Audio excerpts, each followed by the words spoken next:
राधे।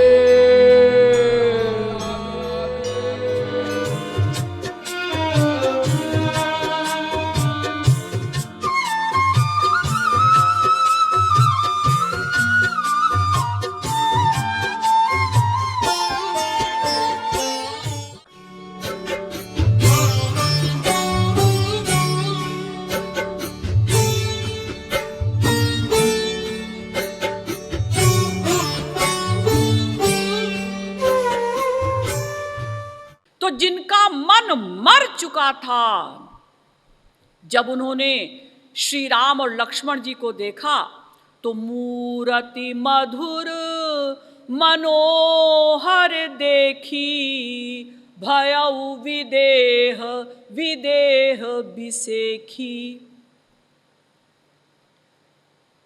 जो विदेह थे वो विदेह हो गए। दूसरे विदेह का क्या अर्थ है? एक विदेह का अर्थ तो है जिनका इंद्रिय मन बुद्धि सब निवृत्त हो चुका था। दूसरे विदेह का अर्थ है कि वो इंद्रिय मन बुद्धि से युक्त हो गए। आश्चर्य से श्री राम और लक्ष्मण जी को देख रहे हैं और मन में सोचते हैं कि इन्हीं बिलोकत अति अनुरागा, बर बस ब्रह्म सुख ही मन त्यागा। इनको देखकर तो मेरा जो ब्रह्म का सुख था, ब्रह्मानंद था, बर बस कहीं जा रहा है। ब्रह्म जो निगम नेति कही गावा, उभय रूप धरि की सोई आवा।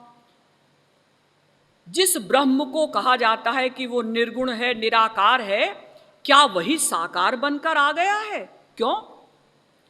क्योंकि सहज विराग रूप मन मोरा, थकित होत जिमि चंद्र चकोरा। मेरा मन तो सहज बैरागी था, संसार में कहीं खिंचता नहीं था, कोई चीज मुझे आकर्षित नहीं कर सकती थी, लेकिन इन दोनों को देखकर मेरा मन इनकी ओर खिंचा जा रहा है।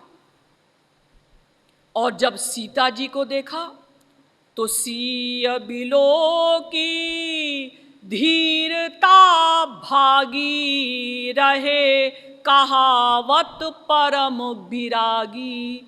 लीन्ही राय उरलाई जानकी, और मिटी महामर्याद ज्ञान की। सीता जी को देखते ही ज्ञान की महामर्यादा समाप्त हो गई।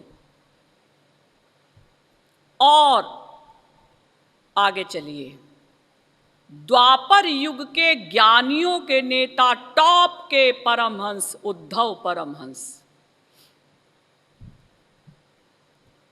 ये भगवान श्री कृष्ण के सखा हैं,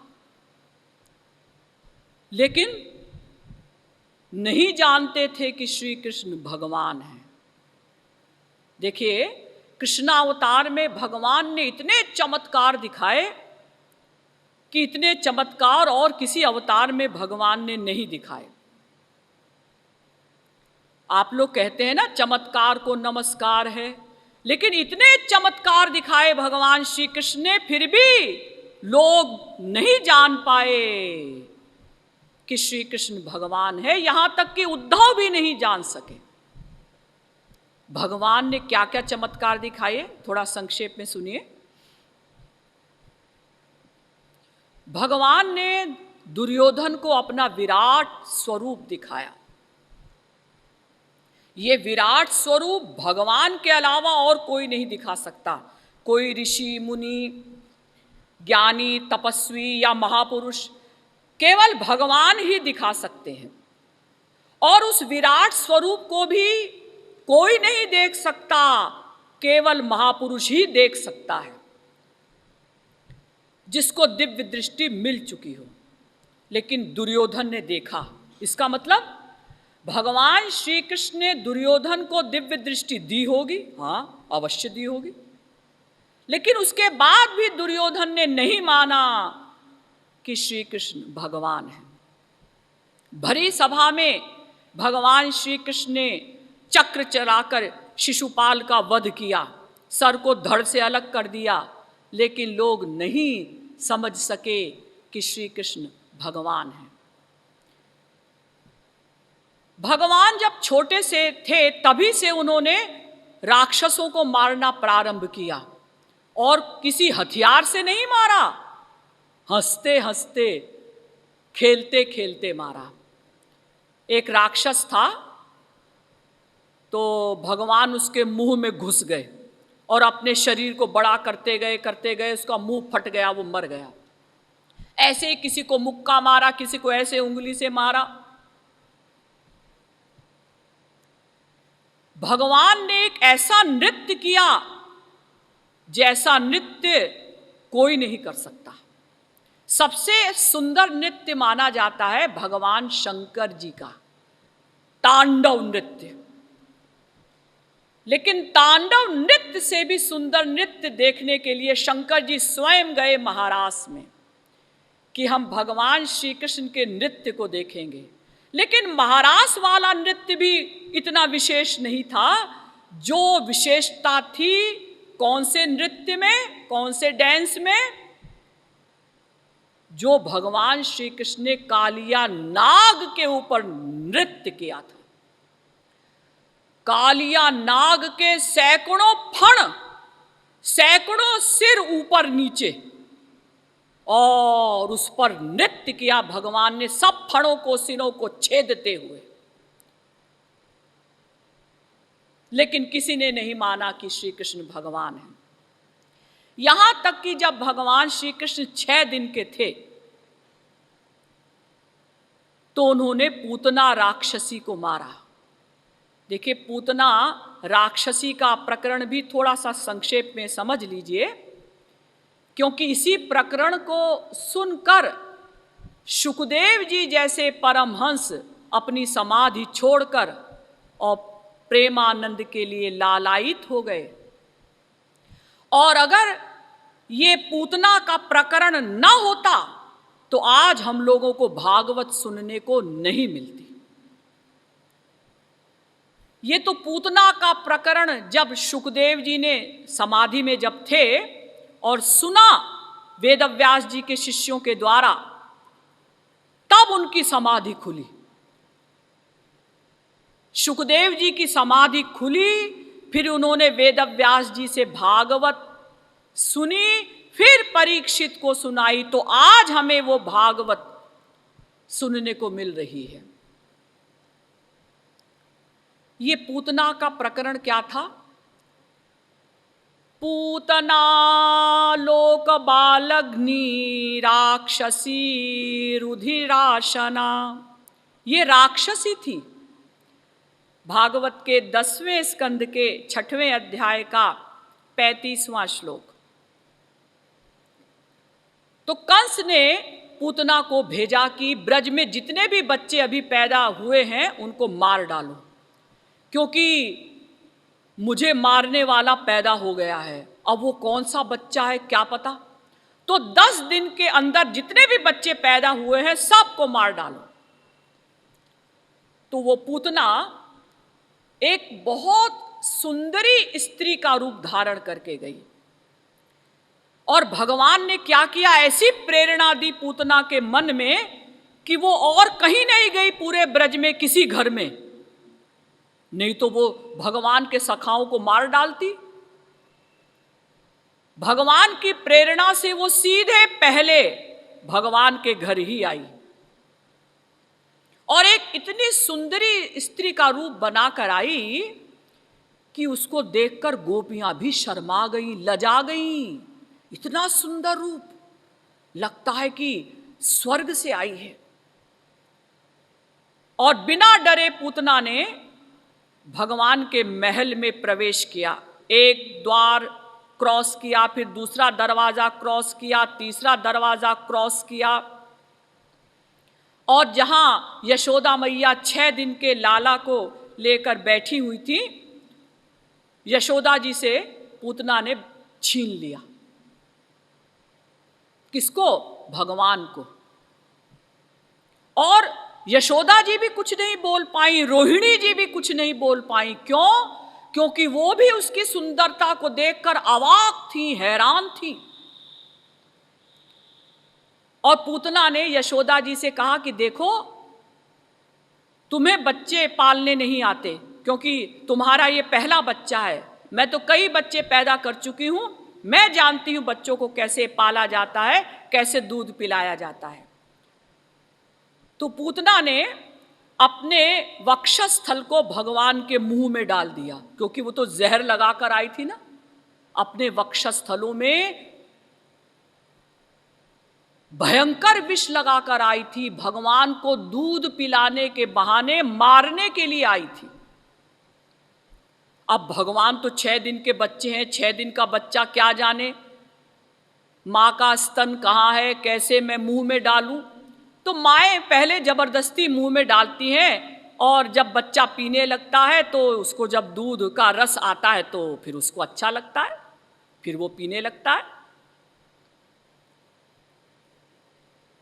तो जब उसने अपना वक्षस्थल मुंह में भगवान के डाल दिया तो विबुध्यताम बालक मारिकाग्रहं चराचरात्मा सनिमीलिते क्षणः। भागवत के 10वें स्कंध के 6वें अध्याय का 8वां श्लोक। जब भगवान ने देखा कि ये पूतना, पूतना का अर्थ ही होता है जो पवित्र बच्चों को मार डाले, उनका खून पी जाए, तो भगवान ने देखा कि ये पूतना आ गई है बच्चों को मारने वाली, और इसने अपना स्तन मेरे मुंह में डाल दिया है, तो मैं क्या करूं। भगवान ने आंखें बंद कर ली सोचने के लिए, क्या करूं क्या करूं क्या करूं।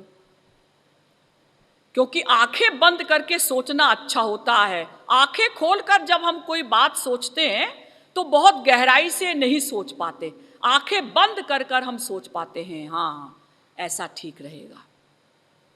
अब भगवान ने आंखें क्यों बंद की,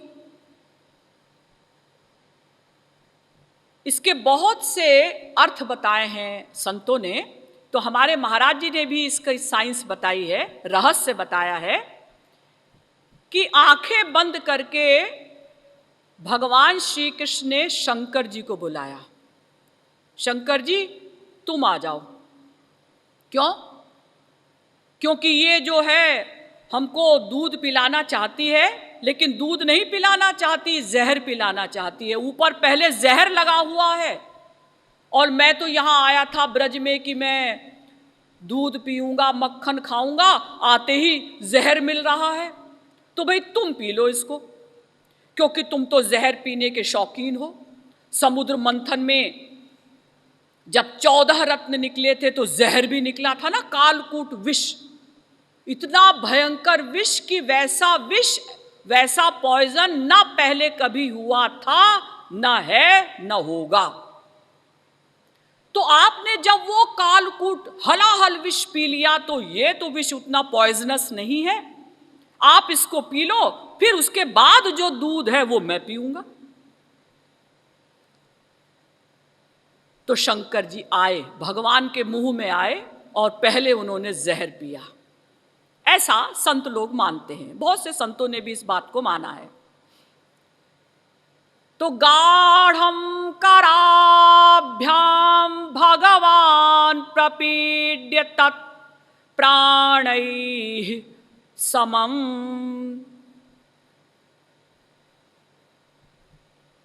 प्राण के साथ दूध को भगवान ने पिया।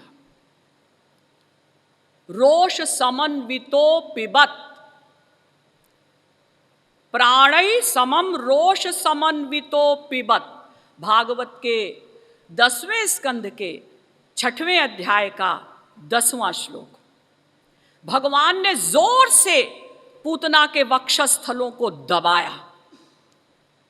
जोर से क्यों दबाया? क्योंकि खाली दूध नहीं पीना है भगवान को, पूतना को मारना भी तो है, क्योंकि अगर पूतना को नहीं मारेंगे तो फिर माँ की गति कैसे देंगे? माँ की गति भी देनी है, माँ का सुख भी देना है कि जो माँ को सुख मिलता है दूध पिलाते हुए, लेकिन साथ में मारना भी है ताकि और सखाओं को भविष्य में न मार सके, यही इसके प्राण खींच लिए जाएं। तो भगवान ने दूध के साथ प्राणै समम रोष समन्वितो पिबत, क्रोध के साथ दूध को पिया। बच्चे तो खुशी खुशी दूध पीते हैं, लेकिन भागवत में लिखा है क्रोध के साथ, जबकि भगवान ने कभी क्रोध नहीं किया किसी राक्षस को मारने के लिए। हंसते हंसते सब राक्षसों को मारा, लेकिन पूतना को मारने के लिए थोड़ा सा क्रोध किया। क्यों?